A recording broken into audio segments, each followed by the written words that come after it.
నమస్కారం సార్. నమస్తే అండి. ఏదైతే రీసెంట్‌గా కృష్ణలంకలో జరిగినటువంటి ఇన్సిడెంట్ ఏదైతే ఉందో, దాంట్లో లాకప్ డెత్ జరిగిందని చాలామంది అంటే తల్లి కూడా ఆరోపిస్తున్నటువంటి పరిస్థితిలో, పోలీసులు ఇలాంటి కేసుల్లో చట్టాన్ని చేతిలోకి తీసుకొని ఇలా చేసే వాళ్ళకి ఛాన్స్ ఉంటుందా? చూడమ్మా, ఒక్కసారి పోలీసు ఒక వ్యక్తిని కస్టడీలో తీసుకుంటే, ఆ కస్టడీకి సంబంధించినటువంటి ఆ వైలెన్స్ అనేది చేయడము తప్పు. దీనికి సంబంధించి సుప్రీంకోర్టు అనేక మార్లు చెప్పడం జరిగింది. మొట్టమొదటిసారిగా మనకి ఏంటి అంటే 1993లో నీలాబట్టి బెహ్రా గారు అని చెప్పేసి ఒక పర్సన్ వేసినటువంటి కేసు ఈ కస్టోడియల్ వైలెన్స్ కి ఈ దేశంలో ఒక ల్యాండ్ మార్క్ కేసు. ఏంటి అని అంటే తన కొడుకుని పోలీస్ స్టేషన్లో నీలాబట్టి బెహ్రా గారు అప్పచెప్తారు. అప్పచెప్పిన తర్వాత మరుసటి రోజు ఆ కొడుకు రైల్వే ట్రాక్ దగ్గర శవమై కనిపిస్తాడు. సో ఏంటి అని అంటే ఆయన రైల్వే ట్రాక్ దగ్గర ఏదో యాక్సిడెంట్ లో చనిపోయింది అని చెప్పేసి పోలీస్ క్రియేట్ చేస్తుంది. ఆ రోజులలో అది సంచలనమైన కేసు. Nilabati Behera versus state of Odisha. ఇది చాలా కీలకమైన కేసు. మొన్నటికి మనం చూసుకుంటే తమిళనాడులో 9 మంది పోలీసులకి ఉరిశిక్ష వేయడం జరిగింది. సో ఏంటి అంటే కస్టోడియల్ వైలెన్స్ అనేది ఈ దేశంలో ఖచ్చితంగా నో. కస్టోడియల్ వైలెన్స్ చేయడానికి, కస్టోడియల్ టార్చర్ చేయడానికే వీల్లేదు. అలాంటప్పుడు నువ్వు ఒక వ్యక్తిని లాకప్ డెత్ ఏ విధంగా చేస్తావు? సో ఇది ఖచ్చితంగా కూడా నేరము. అలాంటి పరిస్థితులలో లైఫ్ ఇంప్రెస్మెంట్ సదరు వ్యక్తికి, సదరు SHOకి అవసరమైతే ఆ తానా పోలీస్ స్టేషన్లో ఉన్నటువంటి సిబ్బంది అందరికీ కూడా పడేటువంటి అవకాశం ఉంటుంది. ముఖ్యంగా ఈ కేసులో చూసుకున్నట్లయితే 4 ఆరోపణలు అనేవి ముఖ్యంగా కనిపిస్తున్నాయి. ఏంటంటే ఫస్ట్ ఎవరైతే సాయికృష్ణ అనే వ్యక్తి బయటకు వచ్చారో, ఆ బయటకు వచ్చిన సమయంలో కూడా పోలీసులు ఏ టైంలో అయితే తీసుకెళ్లారో ఆ టైం నుంచి ఈ టైం వరకు పోలీస్ స్టేషన్లో సీసీ కెమెరాలు మొత్తం రికార్డ్ అనేది తీసేశారని కూడా ఆరోపణలు వినిపిస్తున్నాయి. అటు తల్లి వెళ్ళినప్పుడు కూడా తన కొడుకు ఎక్కడన్నా అడిగినప్పుడు కూడా పోలీసులు ఎలాంటి ఆన్సర్ ఇవ్వలేదని కూడా తల్లి ఆరోపిస్తున్నటువంటి పరిస్థితి. ఏంటంటమ్మా, మన దేశంలో ఉన్నటువంటి ఒక రకంగా చెప్పాలి అని అంటే దౌర్భాగ్యం ఏంటి అని అంటే ప్రజాస్వామ్య దేశమైనప్పటికీ ఇక్కడ భారత రాజ్యాంగం అనేది యాక్టివ్లో ఉన్నప్పటికీ పోలీసులు కొన్ని సందర్భాలలో వాళ్ళ ఇష్టం ప్రకారం నడుచుకుంటా ఉన్నారు. అర్థమవుతా ఉంది కదా. వాళ్ళకి ఇష్టం వచ్చినట్టు ఇప్పుడు చట్టాలు ఒకటి చెప్తాయి, కోర్టులు ఇంకొకటి చెప్తాయి, పోలీసులు ఇంకొకటి చేస్తారు. పోలీసులకి చట్టాల పట్ల గౌరవం లేదు. మొదట పోలీసులకి ఖచ్చితంగా కూడా ఏంది అని అంటే వాళ్ళకి ఎప్పటికప్పుడు ట్రైనింగ్ ఇవ్వాలా, ఎప్పటికప్పటికి వాళ్ళకి చెప్తూ ఉండాలా. పోలీస్ యూనిఫామ్ వేసుకున్నంత మాత్రాన ఆయన చట్టం కంటే రాజ్యాంగం కంటే గొప్పనైన వ్యక్తి కాదు. ప్రతి ఒక్క వ్యక్తికి బ్రతికే స్వేచ్ఛ ఉన్నది. ప్రతి ఒక్క వ్యక్తికి భారత రాజ్యాంగం ఆర్టికల్ 21 అనేది బ్రతికే స్వేచ్ఛ ఇచ్చింది. భారత రాజ్యాంగం ఆర్టికల్ 14 అనేది ఈక్వల్ రైట్స్ ఇచ్చింది. సో ఈ విధంగా ఈ దేశంలో ప్రతి ఒక్క పౌరునికి caste, irrespective of caste, religion, race, birth, నీకు ఇన్ని రకాలటువంటి హక్కులు ఈ రాజ్యాంగం కల్పించినప్పటికీ కొన్ని సందర్భాలలో నేటికి కూడా బ్రిటిష్ వాళ్ళు పోయిన తర్వాత కూడా వాళ్ళ వారసత్వాన్ని, ఈ బ్రిటిష్ వారసత్వాన్ని మన ఇండియన్ పోలీస్ సిస్టంలో వాళ్ళు ఎమర్జ్ చేసుకొని ఈ విధంగా ఒక వ్యక్తిని కొట్టడము, తిట్టడము, బెదిరించడము, భయపెట్టడము, ఇంకపోతే కస్టోడియల్ వైలెన్స్లో చివరాఖరికి కస్టోడియల్ డెత్లు కూడా జరుగుతూ ఉన్నాయి. ఇవి కేవలం భయం లేకపోవడం వల్లే జరుగుతూ ఉన్నాయి కానీ చట్టంలో ఉన్నటువంటి లోపాల వల్ల ఏమాత్రము కాదు. చట్టం అనేది కూడా అందరికీ బ్రతికే హక్కు, బ్రతికే స్వేచ్ఛ, గౌరవంగా బ్రతికే హక్కుతో పాటు చనిపోయే స్వేచ్ఛ కూడా చట్టంలో పొందుపరచడం జరిగింది. That's called dignity of death. So అట్లాంటప్పుడు ఏ పోలీస్ అధికారికి కూడా హక్కు లేదు. ఒకటి. రెండోది ఏంటంటే సీసీ కెమెరాస్. ఈ సీసీ కెమెరాస్ ఏంటి అని అంటే ప్రతి ఒక్క పోలీస్ స్టేషన్లో సీసీ కెమెరాలో పెట్టాలి అని చెప్పేసి సుప్రీంకోర్టు గైడ్లైన్స్ చాలా క్లియర్గా ఉన్నాయమ్మా. అయినప్పటికీ ఏంటంటే పోలీసులు సీసీ కెమెరాస్ పెట్టట్లేదు. కొన్ని సందర్భాలు పెట్టినా కానీ రికార్డ్స్ అనేటివి ఎరేజ్ చేయడము, రిమూవ్ చేయడము, ఇంకోటి చేయడం చేస్తున్నారు. ఇంకొకటి ఏంటంటే క్లయింట్స్ని, కంప్లైనెంట్స్ని పోలీస్ స్టేషన్లోకి మొబైల్స్ని అలౌడ్ చేయడం లేదు కొన్ని సందర్భాలలో. సో ఈ వీటి మీద ఏంటంటే ప్రభుత్వాలు చర్య తీసుకోవాలా. ఇప్పుడు మీరు చూడండి, తమిళనాడులో ఇప్పుడు విజయ్ గారు ఎప్పుడైతే ముఖ్యమంత్రిగా ప్రమాణ స్వీకారం చేసిన తర్వాత ప్రతి ఒక్క పోలీస్ స్టేషన్లో ఖచ్చితంగా సీసీ కెమెరాస్ ఉండాలి అని చెప్పి ఉన్నారు స్ట్రిక్ట్గా. ఏంటి అంటే ప్రతి ఒక్క పోలీస్ స్టేషన్లో ఒక ఫీడ్ బాక్స్ అనేది ఉండాలా, కంప్లైంట్ బాక్స్ ఉండాలా. మన దగ్గర కూడా సీసీ కెమెరాలు అనేవి ఇంత కట్టుదిట్టం చేసినప్పటికీ కూడా ఇలాంటివి జరిగినప్పుడు ఎందుకనంటే ఏ వ్యక్తికి కూడా ఇంకో వ్యక్తిని కొట్టే హక్కు కానీ, తిట్టే హక్కు కానీ, చంపే హక్కు కానీ అసలు లేనే లేదు. సరే ఏదైనా తప్పు జరిగినప్పుడు సీసీ కెమెరాస్ ఎక్కడ పోయినాయి అని చెప్పేసి ప్రశ్నించే హక్కు పౌరులుగా మనకుంది, ప్రభుత్వాలకి ఉంది, కోర్టులకి ఉంది. సో ఆయన సదరు వ్యక్తి సమాధానం చెప్పుకోవాలి. నేను యూనిఫామ్లో ఉన్నా కదా, ఐఎమ్ ఎవ్రీథింగ్ అని చెప్పేసి 4 రోజులు సస్పెండ్ అయితే ఏమైతే మళ్ళీ 5వ రోజు వచ్చి నేను మళ్ళీ జాయిన్ అయిపోతా డ్యూటీ అనే విధంగా కాకుండా ఒక్క భయం కలగాలి వాళ్ళ లోపల కూడా. ఆ విధంగా జరిగినప్పుడు ఇటువంటి కస్టోడియల్ డెత్లు, కస్టోడియల్ వైలెన్స్లని అరికట్టవచ్చు అని చెప్పేసి నా వ్యక్తిగత అభిప్రాయం అంటే న్యాయవాదిగా. అంటే ముఖ్యంగా ఈ కేసులో అటు సిఐ నాగరాజుని ఇప్పటికి రిమాండ్కి తరలించడం జరిగింది. అంటే దీంట్లో ముందు విచారణలో ఏం జరగబోతుంది అనుకుంటారు? ఏ విచారణ అయినా ఇప్పుడు ఇది ఒక హత్య కేసు అమ్మా. ఇది కస్టోడియల్ వైలెన్స్, ఏదైతే కస్టోడియల్ డెత్ కేసు ఉందో ఇది ఏంటి అని అంటే ఒక రకమైనటువంటి హత్య. వాళ్ళని కస్టడీలో తీసుకొని కొట్టి చంపినరు అని చెప్పేసి ఆరోపణ. సో ఆరోపణ జరిగినప్పుడు ఆయన ఖచ్చితంగా విచారణ చేస్తారు. విచారణ చేసినప్పుడు అసలు ఏంటి ఆ వ్యక్తి, సదరు వ్యక్తి ఏ విధంగా చనిపోయిండు ఏంటి అని చెప్పేసి ఆ పోస్ట్ మార్టం రిపోర్ట్స్ కావచ్చు, లేకపోతే అసలు ఏం జరిగింది, ఆ ఏదైతే టైం పీరియడ్లో సీసీ కెమెరాస్ అనేటివి పని చేయలేదు, లేకపోతే ఆ ఫుటేజ్ అనేది లేదు అని చెప్తా ఉన్నారో ఆ సందర్భంలో అసలు ఏం జరిగింది, ఎక్కడ పోయినరు, మరి అన్ని రోజుల నుంచి సీసీ కెమెరాస్ పని చేయకపోతే మరి ఈయనేం చేస్తాడల్లా, ఈజ్ అన్ఫిట్ కదా, is not fit for duty కదా. మరి అక్కడ ఉన్నటువంటి ప్రభుత్వాలు ఏం చేస్తూ ఉన్నాయి, అక్కడ ఉన్నటువంటి అధికారులు ఏం చేస్తూ ఉన్నారు, అక్కడ ఉన్నటువంటి సుపీరియర్స్ ఏం చేస్తూ ఉన్నారు అన్నటువంటి క్వశ్చన్ ఇవాళ అరేంజ్ అవుతున్న పరిస్థితి. సో ఏదేమైనప్పటికీ కానీ ఇక్కడ ఈ యొక్క పర్టికులర్ ఇష్యూ అని కాదు, ఎక్కడ కూడా ఏంటి అంటే భారత రాజ్యాంగం అనేది కస్టోడియల్ వైలెన్స్ని అనుమతించదు. భారత రాజ్యాంగం ఆర్టికల్ 21 అనేది అందరికీ సమానమైనటువంటి స్వేచ్ఛనిచ్చింది. సో ఏంటి అంటే కస్టోడియల్ డెత్ సంబంధించి there is no way to do అనమాట. సో ఇది కస్టోడియల్ డెత్ సంబంధించినటువంటి ఇష్యూ. సార్ చాలా వరకు కూడా సామాన్య ప్రజలు న్యాయం కోసం పోలీస్ స్టేషన్కి వెళ్తూ ఉంటారు. ఇలాంటివి జరిగినప్పుడు చాలామంది వెళ్ళడానికి కూడా భయపడుతూ ఉంటారు, అంటే వెళ్ళినా కూడా న్యాయం జరగదేమో అని. వీటిని మనం ఎలా చూడొచ్చు? చూడమ్మా, సామాన్య ప్రజలు అనే వాళ్ళకి న్యాయం దొరకడం చాలా కష్టం. ఇది ఖచ్చితంగా ఒక న్యాయవాదిగా చెప్పడానికి ఇబ్బంది అనిపించినా కానీ నేను చెప్పాల్సిన పరిస్థితి ఇప్పుడు మీరు అడిగారు కాబట్టి చెప్పాలి, దాచుకోవడం ఏమీ లేదు. ఏంటి అని అంటే నార్మల్గా మీరు ఒక పోలీస్ స్టేషన్కి వెళ్ళి ఒక సెలబ్రిటీ అయి ఉంటే గిన మీరు కంప్లైంట్ ఇచ్చిండ్రు అనుకోండి, మీ కంప్లైంట్ ఫోటో తీసుకుంటారు వాళ్ళు ఎస్హెచ్ఓలు, అంటే ఇట్లా పెట్టి ఏదో బహుమానం ఇచ్చినట్టు.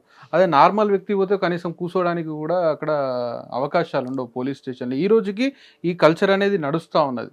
సో వీటిని అన్నిటికీ చెక్కు పెట్టే విధంగా మనకి ఏంటి అని అంటే ప్రతి ఒక్క వ్యక్తికి ఈ దేశంలో సమానమైనటువంటి హక్కులు ఉన్నాయి, సమానమైనటువంటి అధికారాలు ఉన్నాయి అని చెప్పేసి సుప్రీంకోర్టులు పదే పదే చెప్తా ఉన్నాయి, చట్టాలు పదే పదే చెప్తా ఉన్నాయి. అయినా కానీ పోలీసులు పట్టించుకోవట్లేదు.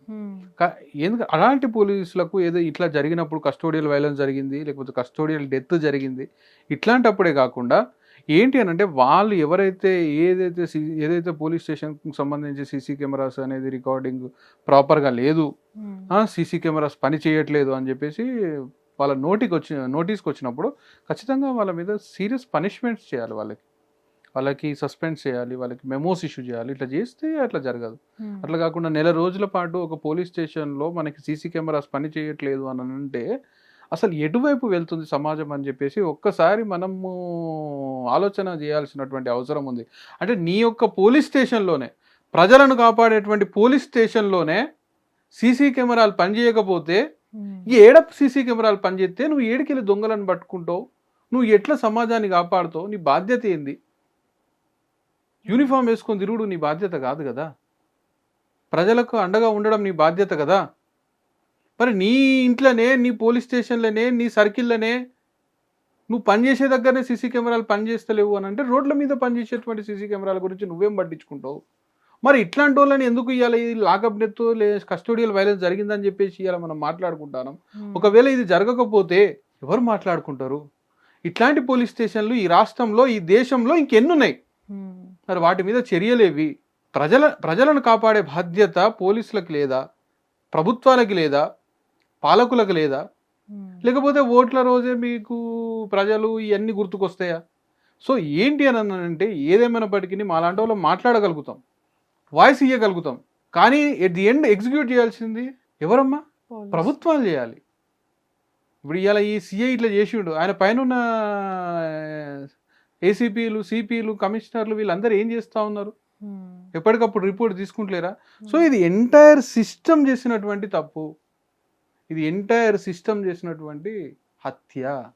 ఈ విధంగా పరిగణించాలి. వాళ్ళకి ఏంటంటే కఠినమైన శిక్షలు ఇవ్వాలా, ఖచ్చితంగా వాళ్ళకి ఏంది అని అంటే జీవిత ఖైదు ఇవ్వాలని చెప్పేసి ఎవరైనా కోరుకుంటారో, ఒకవేళ అక్కడ శిక్ష అని అది ప్రూవ్ అయితే కూడా జరిగేది అదే. చాలా వరకు కూడా ఇలాంటి ఇన్సిడెంట్లు జరిగినప్పుడు అంటే పోలీస్ వ్యవస్థ ఎవరైతే ఉంటారో ఇప్పుడున్న టెక్నాలజీతో చాలా వరకు కూడా సీసీ కెమెరాలు ఏదైతే సాక్ష్యాలు ఉన్నాయో వాటిని ట్యాంపరింగ్ చేసినప్పుడు కూడా తీసుకురావడం చాలా ఈజీగా ఉంటుంది. కానీ అంటే ఇలాంటి పర్టికులర్ కేసులో ఇప్పుడు ఎందుకు ఇలా ఒకటమ్మా అవుతుంది అనుకోవచ్చు? ట్యాంపర్ చేయడము అని అంటే ఇప్పుడు ఏదైనా ఉంది దాన్ని ఎడిట్ చేసినావు, హ్మ్. ఏదైనా ఉంది దాన్ని ట్యాంపర్ చేసినావు, అసలు అక్కడ లేనే లేదు కదా. హ్మ్.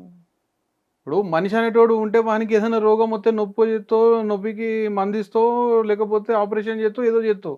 మనిషి చచ్చిపోతే ఆడ ఏం లేదు కదా, దెర్ ఇస్ నథింగ్ కదా. హ్మ్. ఆడ ఏం లేదు, చూడడానికి లేదు, వినడానికి లేదు, సో అక్కడ ఏదీ లేదు. అలాంటి పరిస్థితులల్లా నువ్వు ఏమి బయటికి తీసుకొస్తావు, ఎట్లా బయటికి తీసుకొస్తావు? కంప్లీట్గా ఎరేజ్ చేయబడ్డది కదా, కంప్లీట్గా రిమూవ్ చేయబడ్డది కదా. హ్మ్. సో ప్రతి దగ్గర సాక్ష్యమే అవసరం లేదమ్మా, ప్రకృతి కూడా సాక్ష్యం చెప్తుంది. ఏమి హ్మ్. ప్రకృతి కూడా nature itself an evidence. Principle of natural జస్టిస్లో ఏంటి అని అంటే ఇక్కడ ఉన్నటువంటి సర్కమ్స్టాన్సెస్లో ఉన్నటువంటి పరిస్థితులను ఆధారంగా కూడా తీసుకొని న్యాయస్థానాలు తీర్పులు ఇస్తూ ఉంటాయి. హ్మ్. నేను మీకు ఒక ఎగ్జాంపుల్ చెప్తా ఉన్నా. ఒక పోక్సో కేసులో ఒక అమ్మాయిని జడ్జి గారి ముందుకు తీసుకొచ్చినప్పుడు ఆ అమ్మాయి మీద ఎటువంటి ఊన్స్ కానీ, బ్లడ్ మార్క్స్ కానీ, లేకపోతే గీతలు కానీ, స్క్రాచెస్ కానీ ఏమీ లేవని చెప్పేసి ఎమ్మెల్సీ మెడికల్ రిపోర్ట్స్ ఇచ్చి ఉంటారు. అట్లాంటి పరిస్థితుల్లో ఎప్పుడైతే ఆ పాప యొక్క మాస్క్ రిమూవ్ చేస్తే ఇమీడియట్గా ఆ పాప ఏడుస్తుంది హ్మ్. భయంతోనే. అంటే దట్ ఇట్ సెల్ఫ్ ఏంటి అక్కడ కన్ఫర్మ్ చేస్తూ ఉన్నది, అక్కడ పోక్సో అనేది జరిగింది, హ్మ్. ఆ చైల్డ్ అబ్యూజ్ అనేది జరిగింది. ఇక్కడ కూడా ఆ సీసీ కెమెరాలని రిమూవ్ చేయడంలోనే ఎస్ అక్కడ లాకప్ డెత్ జరిగింది హ్మ్. అని చెప్పేసి జడ్జి గారికి అర్థమవుతుంది. సో ఖచ్చితంగా ఈ కేసులో లైఫ్ ఇంప్రెస్మెంట్ పడుతుంది. ఆ వ్యక్తి ఎవరైతే సిఐ ఉన్నారో ఆ సిఐని కస్టడీకి తీసుకెళ్తారు, జైల్లో పెడతారు, విచారిస్తారు. నాది నాన్ బెయిలబుల్, బెయిల్ రాదు, నాన్ కాంప్రమైజబుల్, నాన్ కాంపౌండబుల్. సో ఖచ్చితంగా కూడా ఏంటి అని అంటే యావజ్జీవ కారాగార శిక్ష పడుతుంది అని చెప్పేసి నేను ఒక న్యాయవాదిగా ఖచ్చితంగా చెప్పగలను. సార్ ఈ కేసులో పర్టికులర్గా సాయి కృష్ణ డెడ్ బాడీ కూడా ఎక్కడుందో తెలియదు, ఇప్పటి వరకు కూడా విచారణ జరుగుతుంది. కానీ డెడ్ బాడీని పూర్తిగా అంటే కనబడకుండా ఒకవేళ దహనం చేసినట్లయితే డెడ్ బాడీ లేకుండా విచారణ ముందుకెళ్తుందా? అంటే దీన్ని ముందుకు తీసుకెళ్లే అవకాశం ఉంటుందంటారా? ఖచ్చితంగా అమ్మా. ఇప్పుడు అది ఎవరి నిర్లక్ష్యం? హ్మ్. ఇప్పుడు అది ఎవరి నిర్లక్ష్యము? అంటే ఇక్కడ సాక్ష్యాలు అనేవి ఉండవు కదా. సాక్ష్యాలు ఇప్పుడు నేనేం చెప్తున్నామ్మా, ఏ రోజైతే నీకు భౌతికంగా నీ దగ్గర సాక్ష్యం లేదో అప్పుడు ప్రకృతే సాక్ష్యం చెప్తుంది. హ్మ్. ప్రిన్సిపల్స్ ఆఫ్ న్యాచురల్ జస్టిస్ అని చెప్తా ఉన్నాను కదా. నీ కస్టడీకి, నీ హౌస్కి, నీ పోలీస్ స్టేషన్కి వచ్చినటువంటి ఒక వ్యక్తి కనపడకుండా పోతా ఉన్నాడు, హ్మ్. మరి ఎక్కడికి పోయినాడు? నీ సీసీ కెమెరా ఏవి అన్నప్పుడు నువ్వు నిజంగా నిర్దోషి అయితే, నిజంగా నువ్వు జెన్యూన్ అయితే, if you are not guilty why you are not showing the CC cameras? Hmm. You are hiding the CC cameras itself. It's an offence, it's a crime. దీనికి ఇంతకంటే పెద్ద సాక్ష్యం ఏం కావాలా? హ్మ్. కావాలా ఇంకేమన్నా? అంటే ఇప్పుడు సాక్ష్యాలు ధ్వంసం చేసిన ఒక ఆరోపణ ఉంది, దాంట్లో డెడ్ బాడీ కనిపించట్లేదు అని ఇంకొక ఆరోపణ ఉంది. దీంతో కేసు అనేది ఇంకా పెరిగే అవకాశం ఉంటుందా? ఏం పెరగదమ్మా. నిజంగా నీకు డెడికేషన్ ఉంటే, నిజంగా నీకు ఒక వ్యక్తి చనిపోయిన దానికి బాధ అనేది ఉంటే, చనిపోయిన వ్యక్తి కుటుంబానికి న్యాయం చేయాలని చెప్పేసి ఈ సమాజానికి, అధికారులకి, ఈ రాజకీయ నాయకులకి, ప్రభుత్వాలకి చిత్తశుద్ధి ఉంటే, ప్రజల పట్ల వాళ్ళ గౌరవం ఉంటే, న్యాయస్థానాల పట్ల గౌరవాలు ఉంటే, ముఖ్యంగా వాళ్ళు ఏంటి అని అంటే ఖచ్చితమైనటువంటి ఒక జెన్యూన్ ఎంక్వైరీ చేస్తారు. జెన్యూన్ ఎంక్వైరీలో ఖచ్చితంగా తేలుతుంది. హ్మ్. ఒకటమ్మా నేను చెప్పేది ఏంటంటే ఆడ ఏం జరిగిందనే నువ్వు చూడలే, నేను చూడలే, చూసినావా నువ్వు? నేను చూడలే. బట్ ఏంది అని అంటే అక్కడ సమ్ సస్పీషియస్ యాక్టివిటీ జరిగింది. హ్మ్. ఆ సస్పీషియస్ యాక్టివిటీ ఎక్కడో జంగల్లో జరగలేదు, ఎక్కడో ఆటవిక ప్రాంతంలోనో, ఇక్కడ నిర్మానుష్యమైన ప్రదేశంలో జరగలేదు. దట్ సస్పీషియస్ యాక్టివిటీ అనేది ఎక్కడ జరిగింది? సదర్ పోలీస్ స్టేషన్లో జరిగింది. పోలీస్ స్టేషన్లో సీసీ కెమెరాస్ ఉన్నాయి. హ్మ్. ఆ ఉన్న సీసీ కెమెరాస్ ఆ సస్పీషియస్ యాక్టివిటీ జరిగినప్పుడు ఎక్కడికి పోయినాయి? ఎందుకు పని చేయట్లేదు? ఒక్కరోజు పని చేయలేదు, 2 రోజులు పని చేయలేదు, 1 గంట 2 గంటలు పని చేయకపోతేనే నువ్వు దాన్ని మళ్ళీ రిపేర్ చేయించుకొని బాగుపరుచుకొని నువ్వు సెట్ చేసుకోవాలి. నెలల తరబడి సీసీ కెమెరాస్ పని చేయట్లేదు అని అంటే you guys were involved in that crime. హ్మ్. సింపుల్. లేదు అని అంటే ప్రూవ్ చేయి. Right. Okay sir, thank you Thank you. So much. చూసారు కదా, మరొక ఇంటర్వ్యూతో మళ్ళీ కలుద్దాం. అప్పటి వరకు చూస్తూనే ఉండండి Hit TV. Hit TV app, ఇందులో short news, live news, entertainment shows, movies, digital magazines తో పాటు మీ జిల్లా వార్తలను కూడా ఫ్రీగా చూడొచ్చు. ఇంకెందుకు ఆలస్యం, వెంటనే హిట్ టీవీ యాప్ ని డౌన్లోడ్ చేసుకుని ఫ్రీగా ఎంటర్టైన్మెంట్ పొందండి. Hit TV app. Hit TV app. Please download Hit TV app. Hit TV యాప్ని ఫ్రీగా డౌన్లోడ్ చేసుకొని ఎంజాయ్ చేయండి. మీకు నచ్చిన ఎంటర్టైన్మెంట్ కోసం హిట్ టీవీ యాప్ ని ఫ్రీగా డౌన్లోడ్ చేసుకుని ఎంజాయ్ చేయండి. హిట్ టీవీ యాప్ని డౌన్లోడ్ చేసుకుని ఆస్వాదించండి, ఆశీర్వదించండి. ఇంతమంది సెలబ్రిటీలు హిట్ టీవీ యాప్ ని డౌన్లోడ్ చేసుకోండి అని చెప్తున్నారంటే ఎంత మంచి యాప్ ఆలోచించండి. అమెరికా అమెరికా అమెరికా అమెరికాలో చదవాలనుకునే వాళ్ళకి విశ్వసనీయమైన పేరు మన శౌర్య కన్సల్టెన్సీ. UK లో 1 year masters. UK లో 1 year masters. 2 years work permit up to 5 years visa. Contact Saurya Consultancy. Contact 89851 89851.